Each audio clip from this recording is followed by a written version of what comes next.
주 손으로 덮으시네.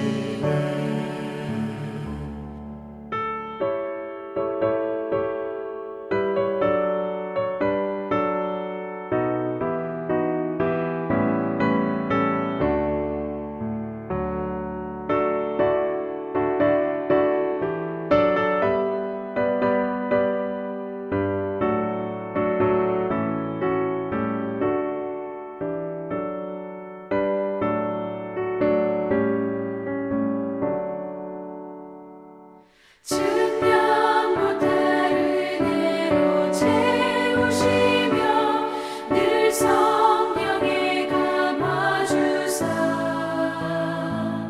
큰 기쁨 중 주님을 찬양토록 내 믿음을 도우시네.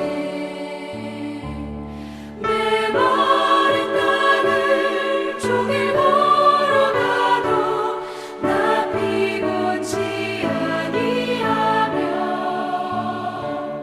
저 위험한 곳 내가 이를 때면 큰 바위에 숨기시고 주 손으로 덮으시네. 주 예수님 공중에 임하실 때 나 일어나 맞이하리. 그 구원의 은총을 노래하리. 저 천군과 천사 함께 메마른 땅을 종일 걸어가도 나 피곤치 아니하며 저 위험한 곳 내가 이를 때면 큰 바위에 숨기시고 주 손으로 덮으시네.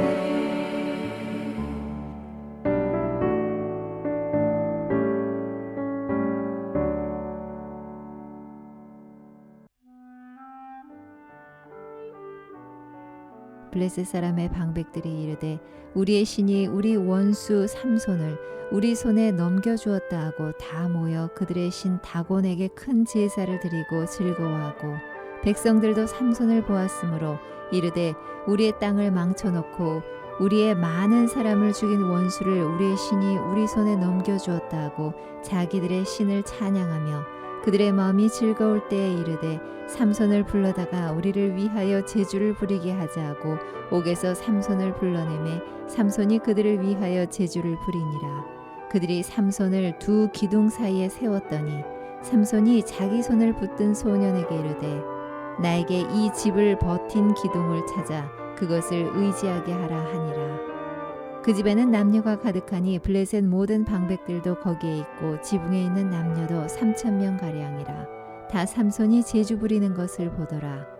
삼손이 여호와께 부르짖어 이르되 주 여호와여 구하옵나니 나를 생각하옵소서. 하나님이여 구하옵나니 이번만 나를 강하게 하사 나의 두 눈을 뺀 블레셋 사람에게 원수를 단번에 갚게 하옵소서 하고 삼손이 집을 버틴 두 기둥 가운데 하나는 왼손으로 하나는 오른손으로 껴 의지하고 삼손이 이르되 블레셋 사람과 함께 죽기를 원하노라 하고 힘을 다하여 몸을 굽히매 그 집이 곧 무너져 그 안에 있는 모든 방백들과 온 백성에게 덮이니 삼손이 죽을 때 죽인 자가 살았을 때 죽인 자보다 더욱 많았더라. 그의 형제와 아버지의 온 집이 다 내려가서 그의 시체를 가지고 올라가서 소라와 에스타올 사이 그의 아버지 마노아의 장지에 장사하니라. 삼손이 이스라엘의 사사로 20년 동안 지냈더라.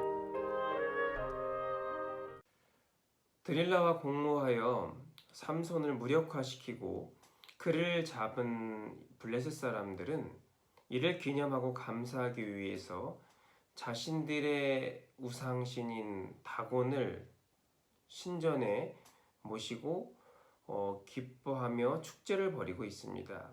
그리고 옥에 가두었던 삼손을 끌어내어서 재주를 부리게 하고 그 보는 것을 즐기고 있습니다. 이렇게 원수의 조롱을 받으며 자신의 신체마저도 훼손되어 있는 이런 처참하고 굴욕적인 삼손은 마침내 하나님께 통렬히 회개하고 그 도우심을 구합니다. 하나님께서는 그 삼손의 부르짖음을 들으시고 그에게 잃어버렸던 다시 새 힘을 주시고 삼손은 그 하나님을 통해 받은 그 힘을 가지고 그 다곤 신전을 무너뜨리고 모여있던 블레셋 사람을 압사시키면서 자신 역시도 격렬히 장렬한 죽음을 맞게 됩니다. 태어날 때부터 선택받은 삼손, 특별한 힘의 은사를 얻게 됐고 또 그 힘을 바탕으로 사사의 역할을 수행해야 했지만 삼손은 나시린이 지켜야 할 그 법도를 하나도 지키지 못했습니다. 포도주를 가까이 하지 말라는 것, 또 시체를 가까이 하지 말라는 것, 또 삭도를 머리에 대지 말라는 것, 나시린이 지켜야 할 하나하나의 그 규례를 그는 모두 범했고 결국 그렇게 살아온 자신은 마침내 비참한 결과를 맞게 된다라는 거죠. 우리가 이 부분과 또 이 결론을 우리가 보면 삼손은 어쩌면 실패한 사사, 잘못 선택된 사람으로 우리는 생각할 수 있을 것입니다. 그런데 우리의 눈에는 실패한 사람, 쓸모없는 삼손일지 모르겠지만 하나님은 그런 삼손을 마침내 사용하셨습니다. 그동안 삼손은 자신의 육정대로 움직였고 자신 마음대로 결정했고 또 자신의 감정대로 사람을 죽이곤 했습니다. 그러나 오늘 본문은 그러한 삼손에게 마지막 기회를 하나님께서 주시고 그 직무를 감당하게 하는 하나님의 뜻을 볼 수가 있습니다. 그 시작점이 어디였을까요? 바로 처참히 하나님 앞에 무릎 꿇고 회개한 그 시점이었습니다. 하나님께 부르짖는 그 순간 그는 그동안의 허물들이 하나님으로 인해서 덮어지고 새로운 사명을 부여받게 된 시작점이었다라는 거죠. 그렇다면 그동안 삼손의 모습은 어떠했을까요? 단 한 번도 하나님께 묻지도 않았고 하나님을 찬양하거나 하나님의 영광을 위해서 살지는 않았습니다. 도리어 자신을 드러내기 바빴고 자신의 욕심을 채우기에 바빴던 게 바로 삼손의 모습입니다. 나귀 턱뼈로 블레셋 사람들 1000명을 죽였습니다.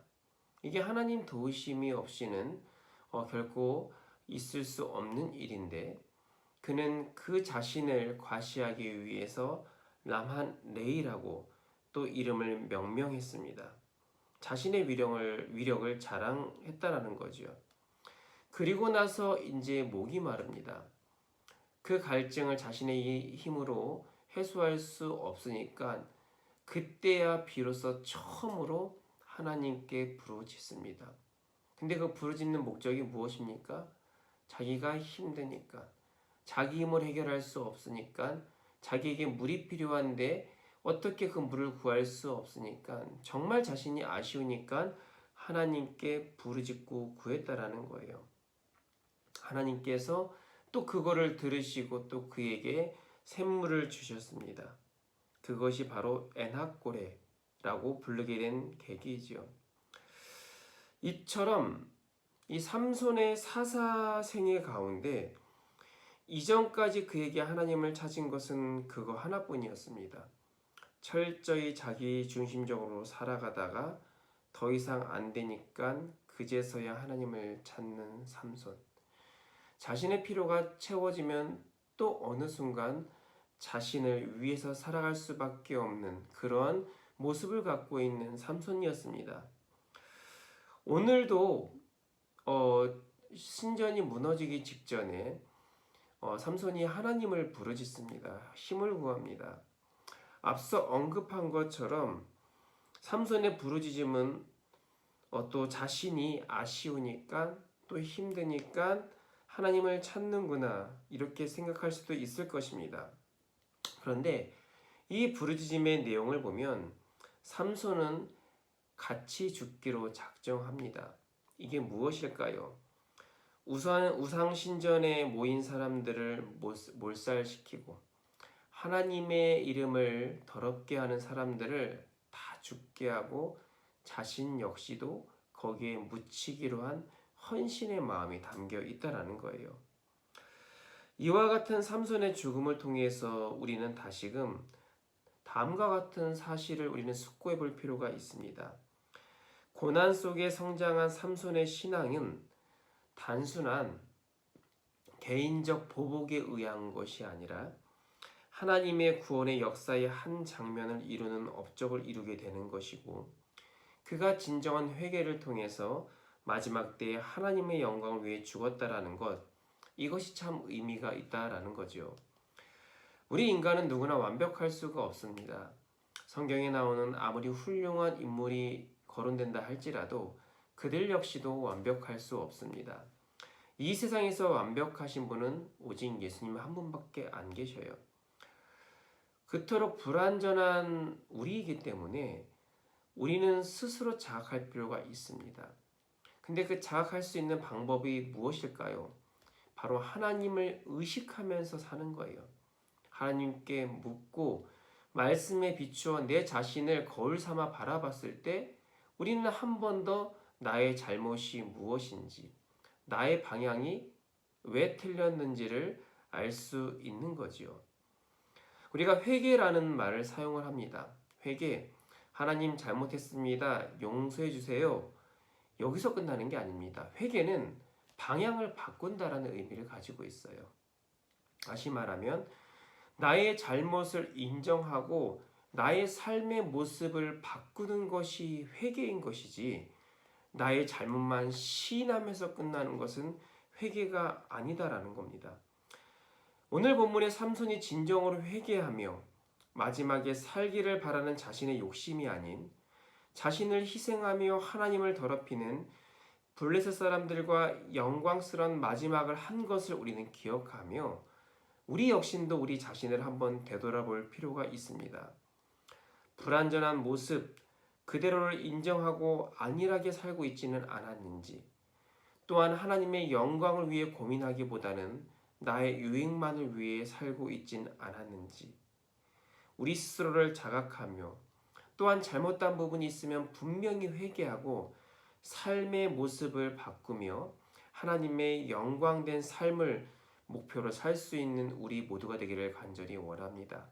그래서 마지막 때에 우리 역시도 하나님의 영광을 위해 내가 그동안 살았노라, 장차 하나님 앞에 섰을 때 그렇게 인정받고 칭찬받을 뿐만 아니라 우리 후세에게도 그런 좋은 유산을 물려줄 수 있는 우리 모두가 되기를 간절히 소망합니다.